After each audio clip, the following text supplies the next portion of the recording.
लड़का बनी बहू। पूरे 28 साल का हो चुका था ऋषभ, लेकिन शादी करने को तैयार ही नहीं था। माँ बाप पूरी तरह से परेशान हो चुके थे। जब भी किसी लड़की का रिश्ता ऋषभ के लिए लेकर आते तो वो शादी करने से साफ मना कर देता, चाहे लड़की कितनी भी सुंदर, कितनी भी अच्छी क्यों ना हो।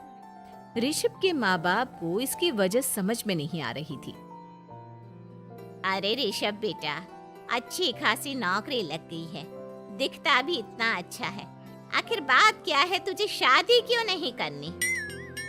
देख, तू हमारा इकलौता बेटा है। अगर तू शादी नहीं करेगा तो कैसे काम चलेगा? लेकिन मैं शादी करना ही नहीं चाहता। मुझे कोई लड़की पसंद नहीं आती। अरे बेटा, अगर कोई लड़की तुझे पसंद हो तो उससे शादी कर ले, हमें कोई ऐतराज नहीं है। हाँ ऋषभ बेटा, अब देख, तेरी माँ से भी काम नहीं होता। घर में एक बहू आ जाएगी तो कम से कम घर का माहौल भी अच्छा होगा और तेरी माँ को मदद भी मिल जाएगी। लेकिन मम्मी पापा कहा ना, मुझे लड़कियां पसंद ही नहीं आती। अरे लड़कियां पसंद नहीं आती तो क्या लड़का पसंद आता है? वो तो वक्त आने पर ही पता चलेगा। ऋषभ की बात सुनकर उसके माँ और पापा का सर चकरा जाता है। कुछ दिनों के लिए ऋषभ अपने ऑफिस के काम से शहर से बाहर जाता है और जब लौट कर आता है तो सामने का नजारा देखकर उसके माँ पापा बेहोश होते होते रह जाते हैं। अरे ये क्या, ये तुम्हारे साथ कौन है? माँ, ये दीपक है, मेरी पत्नी। हम दोनों ने शादी कर ली है। दीपक तुम्हारी पत्नी कैसे हो सकता है? अरे दीपिका होती तो बात समझ में भी आती। ये तो लड़का है। तो क्या हुआ पापा, आजकल तो ये सब फैशन में है और मैंने आपको बताया था कि मुझे लड़कियां पसंद नहीं आती। अरे तो इसका मतलब ये थोड़ी है कि तुम दीपक को दीपिका बनाकर ले आओगे। मुझे बहू चाहिए, बहू के रूप में, ये आदमी नहीं। लेकिन मम्मी जी, मैं आपकी बेटे से बहुत प्यार करती हूँ। मेरा मतलब करता हूँ। अरे इसको तो करता हूँ करती हूँ का अंतर भी नहीं पता। लेकर जाए इसे वापस। अगर आपने इसे घर से बाहर निकाला पापा तो मैं भी इसे के साथ चला जाऊंगा। मैं ऋषभ के बिना जी नहीं सकती। मेरा मतलब जी नहीं सकता। हमारा जिंदगी भर का साथ है, प्लीज हमें अलग मत कीजिए मम्मी जी, पापा जी। हे भगवान, ये तूने क्या दिन दिखाया? मेरे बेटे को थोड़ी अकल दे दे। लड़के को बहू बनाकर घर में ले आया है। अब क्या होगा? हम दुनिया को क्या मुंह दिखाएंगे? माँ, बेकार में परेशान हो रही हो। दीपक आपके सारे काम करेगी और एक अच्छी बहू की तरह आपके साथ रहेगी, देखना। पहले तो खुद तो क्लियर कर ले कि यह कुछ करेगा या करेगी। बाद में हम सोचते हैं कि हम क्या करें। बहू के आने के बाद क्या करते हैं? मुंह दिखाई की रस्म। तो आप भी वही कर लीजिए। आप चाहे तो मैं पूरे मोहल्ले में न्योता दे आती हूँ। अरे रहने दे, तेरी वजह से बेइज्जती और ज्यादा होगी। आई बड़ी, अब मेरा मतलब है आया बड़ा न्योता देने वाला। अगले दिन सुबह के वक्त दीपक बड़ी नजाकत से चलता हुआ सबके लिए चाय बनाकर सुबह सुबह बालकनी में आ जाता है। प्रणाम मम्मी जी, प्रणाम पापा जी। ये देखिए, चाय बिल्कुल आपकी पसंद की है।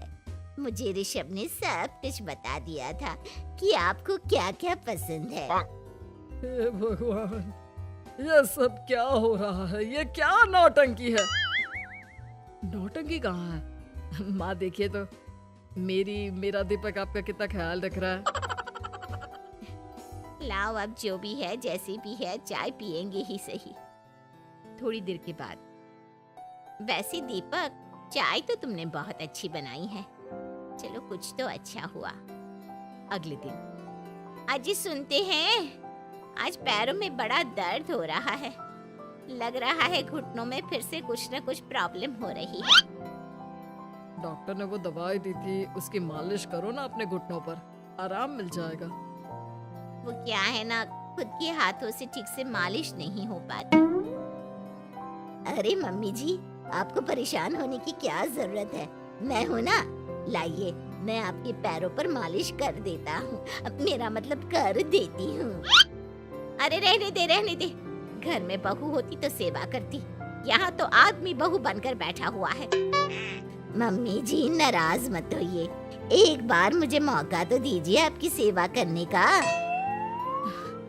अच्छा ठीक है, ये ले दवाई लगा दे। दीपक बहुत अच्छे तरीके से घुटनों की मालिश करता है। थोड़ी देर के बाद इतना आराम मिल रहा है क्या बताऊं। ऐसा लग रहा है मेरे घुटनों में कभी तकलीफ थी ही नहीं। लगता है तुम्हारी लड़का बनी हुई बहू तुम्हें पसंद आने लगी है। ऐसा कुछ भी नहीं है, वो तो बस इतने अच्छे से मालिश की इसलिए मैंने इसकी तारीफ कर दी। मम्मी जी पापा जी आपस में लड़ाई नहीं करते। अच्छा आप ये बताइए शाम के खाने में क्या खाएंगे? पनीर, दाल मखनी, पुलाव, कुछ भी स्पेशल बता दीजिए। अरे भाई ये सारी चीजें मुझे तो खाने में बहुत ही पसंद है। तुम क्या कोई औरत हो जो पनीर दाल मखनी बनाओगी? हाँ, अरे लड़का हो तो लड़के की तरह बिहेव किया करो ना।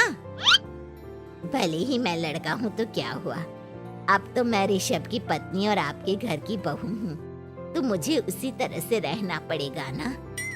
अच्छा ठीक है, जो तुम्हें पसंद है बना लो। आदमी रसोई में खाना बनाते हुए कैसे लगते हैं जरा मैं भी तो देखूं। शाम को दीपक सबके लिए अच्छा सा खाना बनाकर डाइनिंग टेबल पर लगा देता है। ऋषभ ऑफिस से जब लौट कर आता है, सब लोग खाना खाने के लिए बैठ जाते हैं। अरे वाह, क्या गजब का पनीर और दाल मखनी बनाई है। ऐसा जायका तो होटल के खाने में भी नहीं आता। दीपक, कितना अच्छा खाना बनाती हो, मेरा मतलब बनाते हो। तुम्हारी इसी अदा की वजह से तो मुझे तुमसे प्यार हो गया। अरे बहुत हो गया, आदमी होकर आदमी से प्यार करते हो। अरे लेकिन कुछ भी कहो, जरा खाना खा कर तो देखो ऋषभ की माँ, मजा आ जाएगा। हाँ वैसे बात तो आपकी सही है, खाना तो वाकई में लाजवाब है। इतना स्वादिष्ट पनीर तो मैंने अपनी जिंदगी में नहीं खाया। कितना अच्छा होता अगर ये दीपिका होती। और फिर अगली सुबह कुछ ऐसा होता है जिसे देखकर ऋषभ के माँ और पापा ना केवल खुश होते हैं बल्कि हैरानी से उनकी आंखें फटी की फटी रह जाती हैं। उन्होंने जो नजारा अपनी आंखों के सामने देखा उसे देखकर उन्हें अपने आप पर भरोसा नहीं हुआ। सुबह का वक्त था, सब लोग बालकनी में बैठकर सुबह की चाय का इंतजार कर रहे थे। तभी रसोई में से एक बहुत ही खूबसूरत लड़की जिसके लंबे लंबे बाल थे और जिसने साड़ी पहनी हुई थी, हाथ में चाय की ट्रे लेकर वहां आती है। अरे ये कौन है? रातों रात हमारा लड़की बहू बन गया क्या? मुझे लगता है कोई सपना देख रहा है। इतनी सुंदर बहू तो हमने सपने में भी नहीं देखी। देखा माँ, जादू हो गया, जादू। अरे लेकिन ये है कौन? तुम्हारा वो आदमी वाला पत्नी कहाँ चला गया? आपने मुझे पहचाना नहीं? मैं दीपक नहीं, दीपिका हूँ। इतने दिन से लड़के के कपड़े पहनकर आपके घर में आपकी बहू बनी हुई थी।